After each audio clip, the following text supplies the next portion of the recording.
அஸ்ஸலாமு அலைக்கும் வரஹ்மத்துல்லாஹி வபரகாத்துஹு. உங்கள் அனைவரின் மீதும் ஏக இறைவனின் சாந்தியும் சமாதானமும் உண்டாகட்டுமாக. சிந்தனைக்கு சில மணித்துளிகள். தினமும் ஓர் இறைவசனம் தகுந்த அரபி உச்சரிப்புகளுடன் அதனுடைய மொழிபெயர்ப்பையும் சேர்த்து ஒரு இனிய கலவையாக உங்கள் சிந்தனைக்கும் உங்கள் பார்வைக்கும் உங்கள் கவனத்திற்கும் நீங்கள் அதை உள்வாங்கிக் கொண்டு செயல்படுத்துவதற்குமான ஒரு அரிய வாய்ப்பை நாம் தொடர்ந்து இறை அருளால் வழங்கி வருகிறோம். இந்த காணொளியை தொடர்ந்து காண்பவர்கள் குர்ஆனினுடைய பல சிறிய அத்தியாயங்களை பொருளுடன் தாங்கள் மனனமிட்டுக் கொள்வதற்கு அது ஒரு அரிய வாய்ப்பாக இந்த தொடர் அமைந்திருக்கிறது.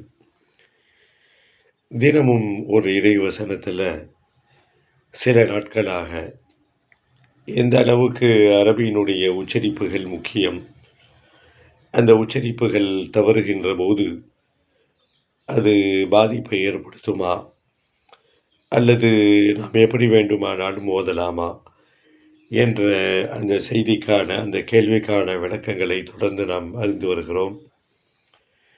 எப்பொழுது குர்ஆனை உச்சரிப்பு தவறி ஓதுவது தவறு என்று அறிகிறோமோ, அந்த கணப்பொழுதில் அதை திருத்திக் கொள்வது, அதை மாற்றிக்கொள்வது தான் ஒரு இஸ்லாமியனுடைய, ஒரு முஸ்லிமினுடைய முக்கிய பொறுப்பாக இருக்கும். தவறு என்று தெரியாத பட்சத்திலே காலமாக ஓதிக்கொண்டிருக்கிறோம். அல்லாஹ் அதை மன்னித்து விடுவான். அதே நேரத்தில் இப்படியெல்லாம் ஓதுவது அறுத்த பிழையை உண்டாக்கும், அறுத்த சிதைவை உண்டாக்கும் என்ற செய்திகள் கேள்விப்பட்டதற்கு பிறகு அதிலே அலட்சியமாக இருப்பவர்கள், பொடுபோக்காக இருப்பவர்கள், அவர்கள் தவறு செய்கிறார்கள் என்பதையும் புரிந்து கொள்ள வேண்டும். தொடர்ந்து பயணிப்போம், பேசுவோம் இன்ஷா அல்லாஹ்.